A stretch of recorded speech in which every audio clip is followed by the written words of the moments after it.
We begin today's meditation with a few sipping exercises to remind us a little treat can go a long way. So pick up your McCafe iced coffees, close your eyes, and deep sip in, and deep satisfaction out. Take a treat retreat at McDonald's. Right now, get a McCafe iced coffee in any size and any flavor for just 99 cents until 11 a.m. Price of participation may vary.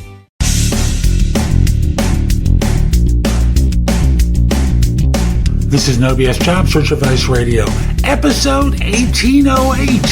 I'm your host, Jeff Altman, the Big Game Hunter, and welcome.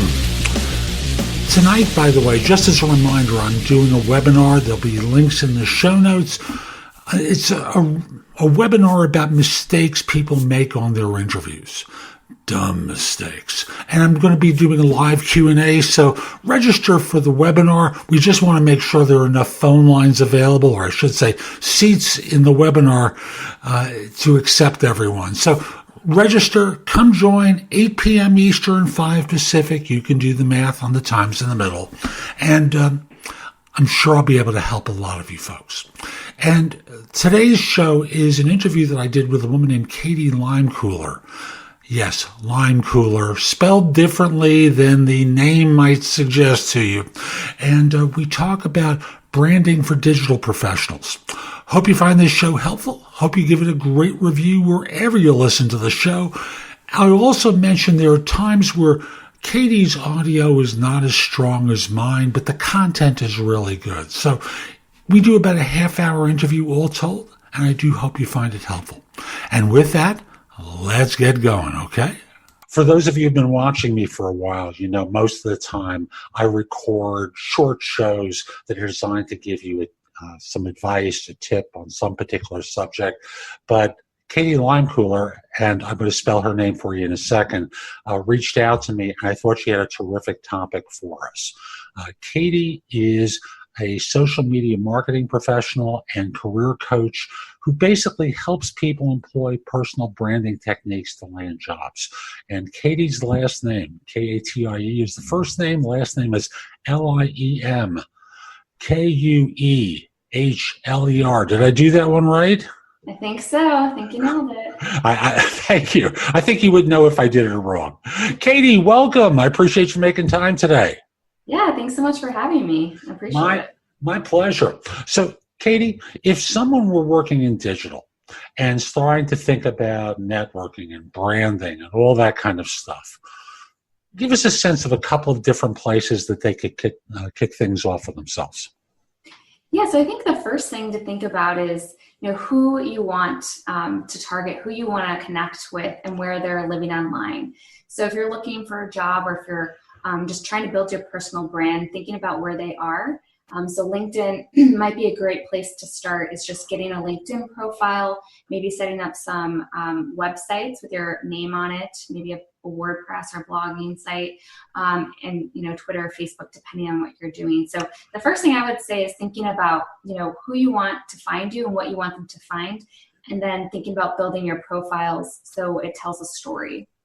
Now, we know so many people live on LinkedIn. Are there other places that the target audience lives that folks should reach out to them at? I think it depends on what industry you're in. So like if you're trying to build a personal brand and you're in photography or design or fashion, Pinterest or Instagram might be a great place to start showcasing your work. If you're into more of like a business industry, Twitter is another great one. So it really depends on what kind of personal brand you're trying to develop, and then understanding where those people are online. So doing some research ahead of time, understanding where they are, is a great tip to start. You betcha. And the one thing I remind everyone about is LinkedIn is so text-oriented. It's more about what you write than what you show, although there are some ways to show some stuff. The other platforms, clearly there are ways that you can showcase your work. So we've got a couple of sites where the audience lives. Where else should they start off? Well, I think the next thing is to start posting on a regular basis. So you kind of want to get in the head of the person coming to your profile, whether it's Twitter, whether it's LinkedIn, or if you have a website. What do you want them to find? So you want to have your work showcased there, whether it's photography, your writing, whatever it is that you're doing. You want to highlight that so people get a sense of what type of work you do, that you understand it, and then posting on those social networks on a consistent basis. So that just builds credibility when you're able to say, yeah, you know what, I am an expert at writing, and here are like examples, and then posting articles related to that. So the more you post things related to your industry, you're building credibility and authority, and that's what people look for when they're hiring or just in general to build trust with their audience. So when you say posting, with what frequency should someone post? I would say 3 times a week maybe is a good amount. You don't want to overdo it. Again, it depends on the social network. So LinkedIn, you could post less on if you wanted to, but I'd say 3 times a week. Twitter, you could post every day, and you could post multiple times a day if you wanted to.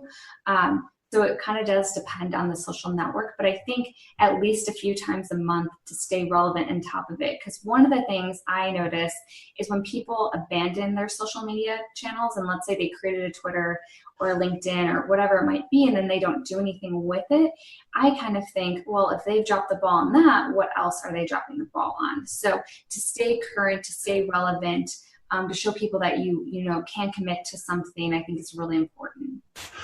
Folks, you may have noticed me make a face at one point, ooh, about dropping the ball on something. I tended not to think about that because I tend to be an online oversharer. So I just acknowledge my own stuff about that. And with LinkedIn, they should post to the feed. Should they post to the blogging platform, to groups? Where should they post on LinkedIn? I think to the feed is a great place to start if you're just getting into it. So just posting articles, videos, things that you find relevant.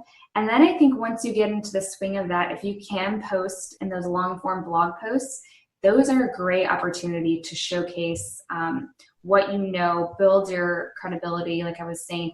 And I've definitely gotten clients, I've gotten recruiters reaching out to me, commenting on those types of blog posts. So I think that's a great tool to kind of set you apart too, because not everyone does that on LinkedIn. A lot of them do just post to the feed. So when you do that, you kind of are setting yourself apart. And the cool thing, folks, that you can do if you post a blog article or to the blog is that there's the ability to then share to the public and share to your contacts on LinkedIn, share to Twitter and Facebook, so you can create some increased distribution for your stuff. Exactly. More people see it, more people learn to know, like, trust, and respect what you do, more people start reaching out to you, especially if you follow the advice about doing it with some regularity. Monday, Wednesday, Friday, Monday, Tuesday, Wednesday, any sense of what a schedule should look like? Yeah, I think... and this is LinkedIn that we're talking about, yes, not Twitter. It's always changing, but I know Thursdays tends to be a good day to post. So a couple studies came out recently around 2 o'clock on Thursdays, generally in the 2 to 5 p.m. hour tends to be a pretty good time. And I would say, yeah, I think, Monday, Wednesday, Thursday is good. Fridays, I don't think gets as much traction. So I think one of the best ways to see what works for you is posting, trying out different things, and then see, okay, am I getting traction on my Monday post? Is it the time of day? Is it the type of content? So kind of doing a little analysis on your own posting to understand what's working and what isn't. Do you recommend some of the services for automating the posting as a way of convenience? I think definitely that really helps to make it easier if you can schedule stuff. And there's a lot of different tools like Hootsuite and Buffer that you can use to do that, because it does take a step out. So if you find, let's say, the 12 articles on leadership, if you're trying to build a reputation for leadership that you want to post for the month, you can schedule that out ahead of time so you don't have to remember every week or every day to log in and post something. So it definitely keeps you consistent and is a time saver for sure. Super. So far we've talked about understanding where people live online, who your target audience is and where they live, and starting to talk about posting as a way of creating more awareness of who you are and what you do. What else might someone do to, I'm going to use the B word that so many people are reluctant to use. Start to brand yourself as the expert that you want to be known as. So I think the next step is engagement. So I always say posting is part one, engagement is part two. So when it comes to personal branding, you do want to post things that you know about, but you also want to be engaging with those conversations online. So social media is interactive. You want to have a two-way conversation. You don't want it to just be one way.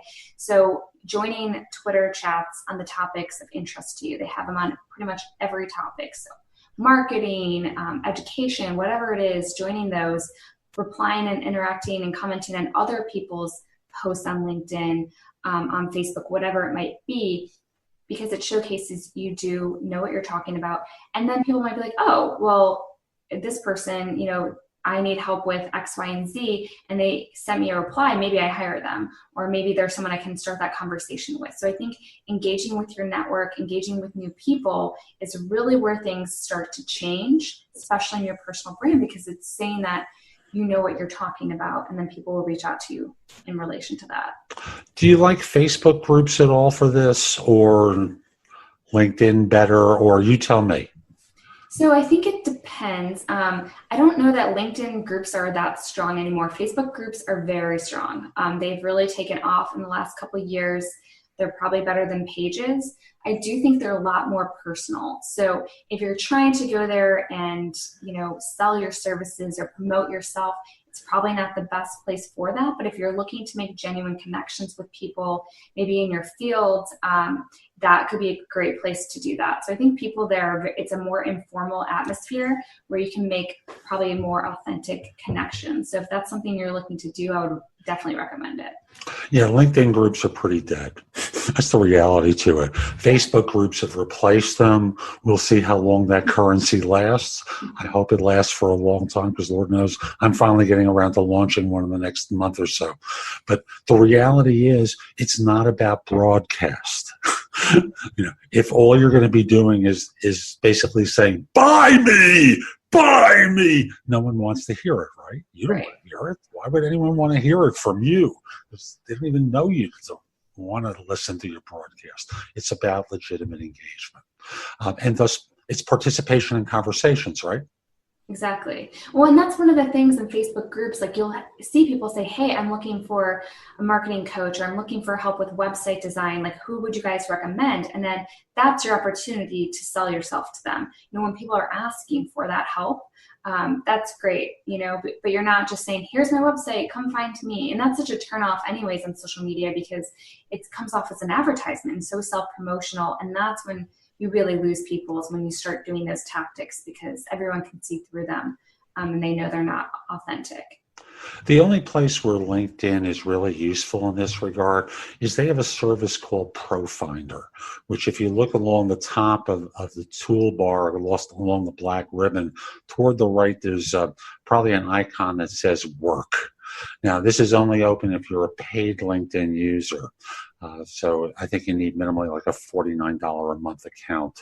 But then they start sending leads to you versus the kind of stuff that we're talking about, which is more organic. But that's a paid service. If you want to use LinkedIn to draw opportunities to you, you have that chance. But Facebook groups are so good. How would someone go about finding some of the groups? So I think it's kind of just searching. So, if you're looking for local groups, like just trying Portland interior designer and see what happens. A lot of pages will have groups linked to them too. So if you're following certain pages, a lot of them will have groups. That's something new that Facebook has been rolling out. I think searching and finding, and then asking people. So a lot of, if you belong to an organization, like a lot of them have their own groups, so it just is searching for the key phrases of what you would want to join. Cool. So far, again, we've now added engagement to posting as part of building the personal brand. What else can someone do? So I'd say the next step, if you really want to up-level your personal branding, would be to blog or get a website, your own website. So this could be WordPress, this could be Wix, just something to showcase or highlight your work, because that also tells people you've taken the time, you're investing in yourself, and that you're serious. So when people Google you, if you have a website that's just like KatieLeimkuehler.com, that's going to come up opposed to everything else. So that also will help with your search ranking. So I think if you really want to get your personal brand going, blogging and having a website is the way to go. Even if you don't, it doesn't have to be something you're doing all the time if you don't have the time for it, but just having a place to send people to see all of your work in one area will probably make it much easier than them having to come through multiple social networks to see what did you do here, what did you do there, okay, do I have to go to YouTube to watch your videos? Like, if you can have a place where most of your stuff lives, you're making it much easier for a recruiter or whoever it is visiting your site to get that information.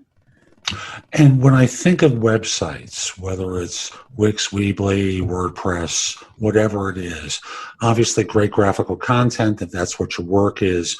But ultimately, like, how do you keyword that in order to have, or SEO that in order to have people actually find you if they're not searching for Katie Leimkuehler? Mm-hmm.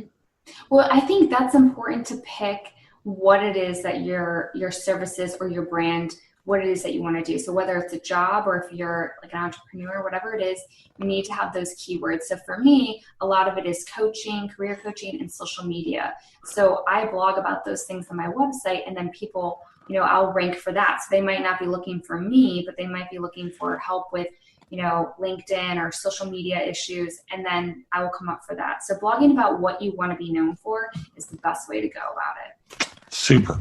So blogging, website, anything that's content related that helps you become more magnetic, so that people want to find you and attract, you're attracting people to the magnet, works, folks.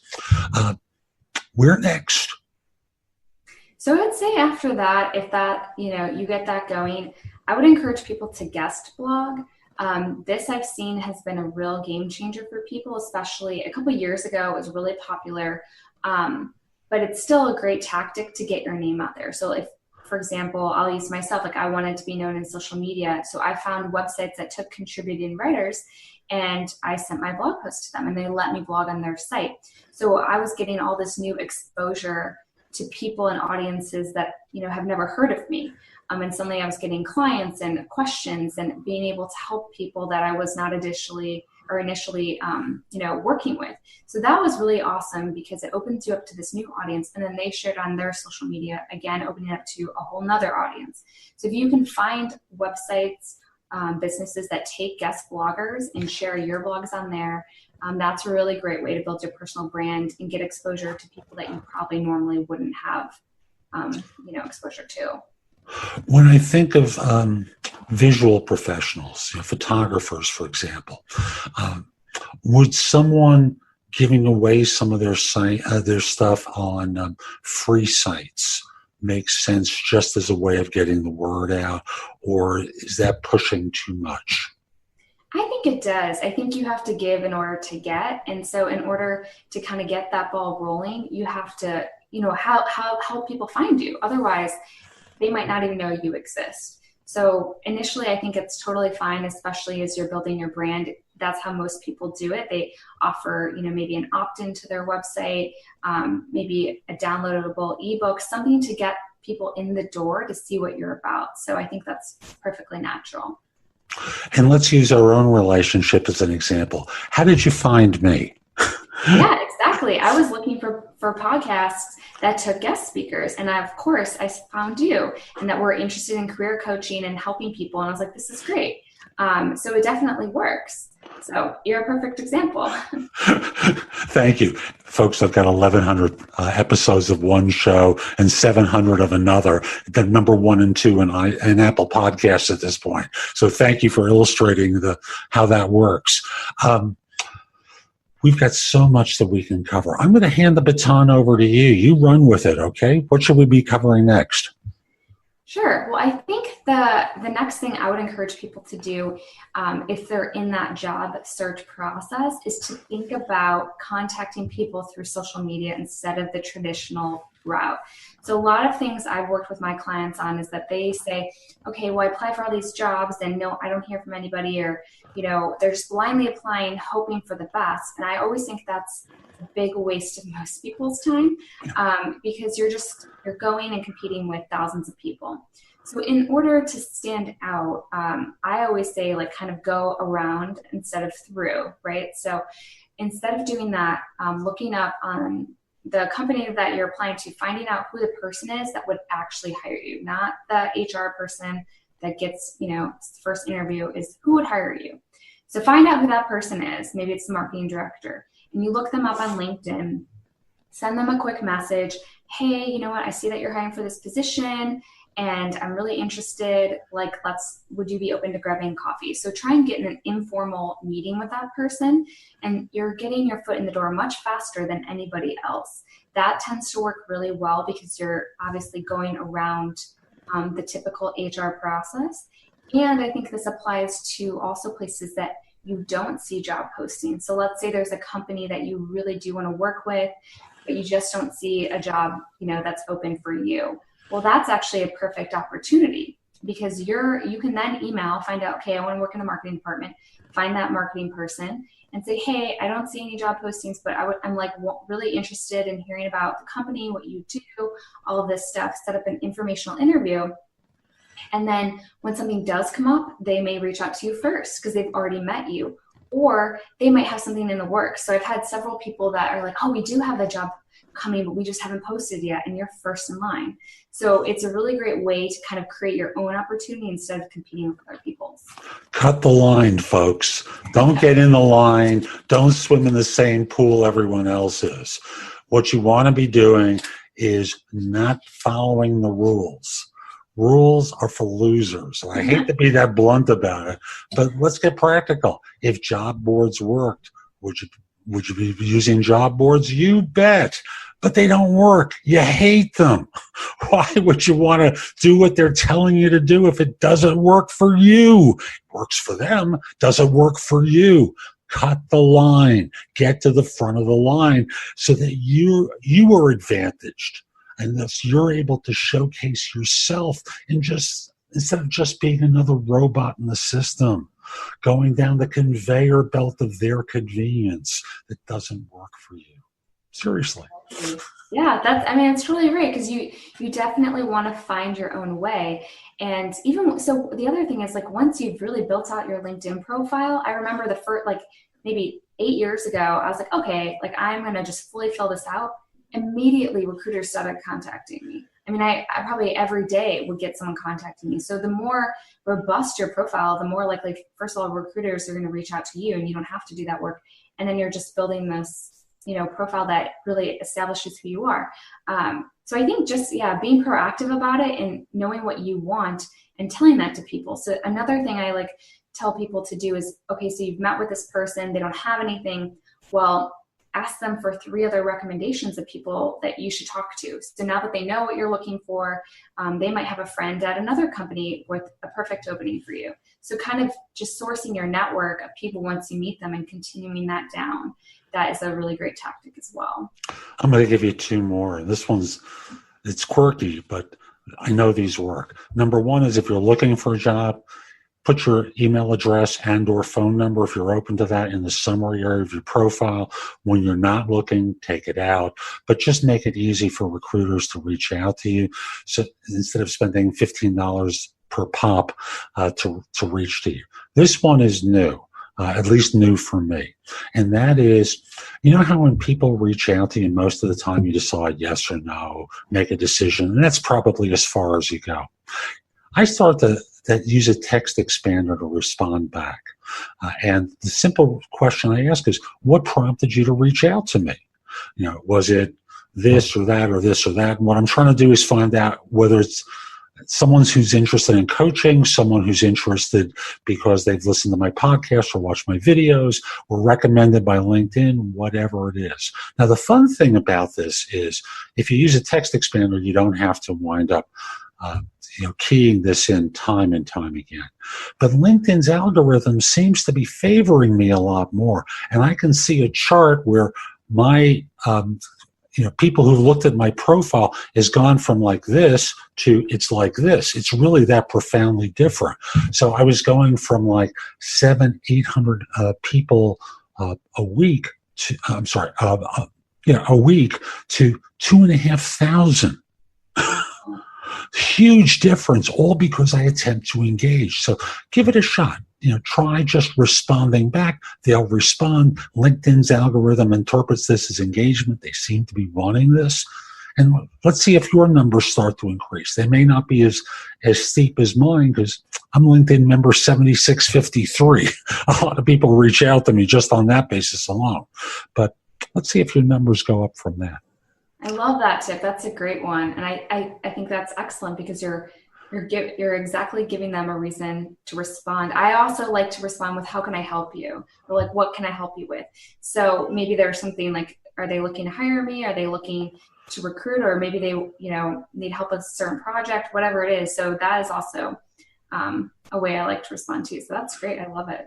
Thank you. And one of the ways I try and draw the response back is, in my case, I offer a video about final interviews. If you'd like me to send you a video about final interviews, be happy to do that. If you're not interested, no problem. Just was curious as to what brought you to me. And the request for final interviews, again, gives me one more opportunity to engage with them. I use a text expander to send it back to them. The one I use is a Chrome extension whose name escapes me, but if you look in the Chrome store, I'm sure you'll find it. Okay, we've given them ways to engage in conversations on LinkedIn. What else should they do? Well, I'm trying to think. I mean, those are a lot of the good basics. I think once you get going with that, it's also building, turning those conversations into relationships. So one part, is the engagement and getting that going. But after that, like, you want to take those online relationships offline. I think that's where things start to change. So whether it's connecting with new people that you're looking for a job or whoever it is, I think the in-person, the phone interview, all of that, that's where you really get to know people and you're going to stand out. So in any way, whatever it is that you're trying to achieve, I would try and get, start building a relationship with them. And that, I think, will really tip things in most people's favor. You betcha. Fundamentally, this is all about the relationship. Mm-hmm. After all, if all you're doing is connecting and then going, you got work for me? Who wants that? Over the course of time, even if it's not in this job search or in this particular business opportunity, that you get the work. The idea is using this over the course of a continuum of time to build a relationship so people think of you, so you're top of mind. It's kind of like firms run ads on TV repeatedly so that you remember the product, right? Except the product is now you. And you have to do much the same thing to become top of mind. It's work on your part. But trust me, it really does pay off. I worked in search for more than 40 years building networks of people to help me fill jobs because they knew, liked, trusted, and respected the work that I did. And now doing the coaching that I do, there's a great opportunity for you to mirror that by taking the long game and not just simply the short one. Yeah, I think that's a great point. I also think, like you were saying, top of mind is huge. So that's why the posting on the regular basis is great, because then people see you, oh, you know what?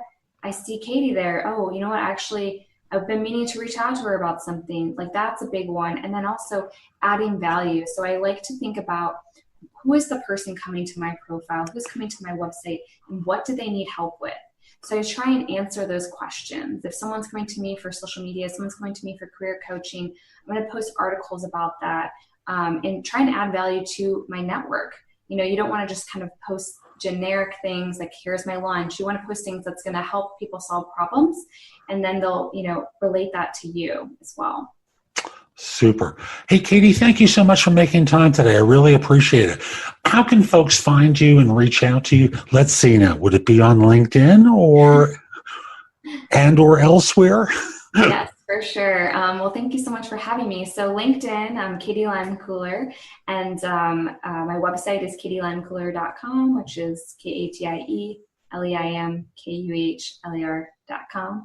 So I'm also on Twitter. So yeah, people can find me in either of those places. So that's today's show. I hope you found it helpful. And if you did, here are a few more ways to get information and advice from me.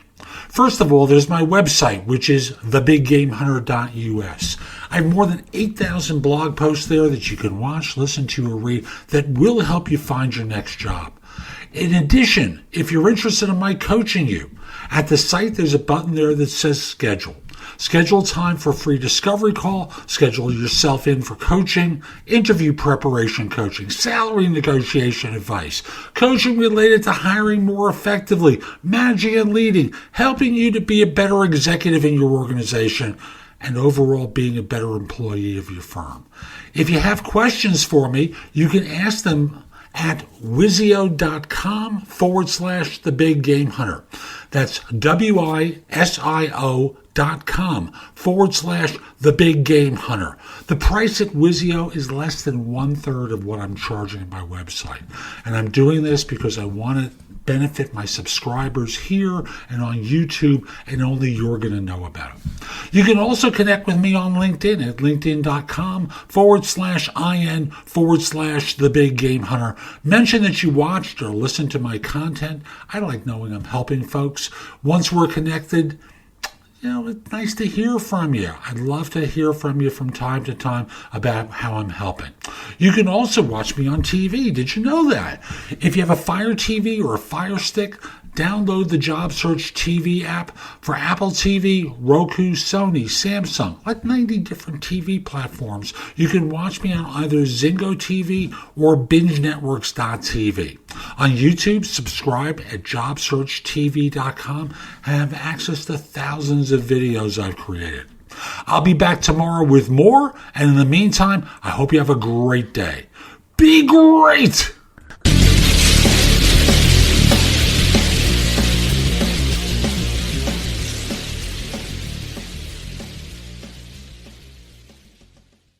This holiday season, it's all about the bedroom. And Casper's Black Friday sale has up to 30% off everything you need to make your bedroom your happy place. Only Casper mattresses are made with 86 supportive gel pods to align your spine and eliminate aches and pains. And Casper bed frames are made from the highest quality materials.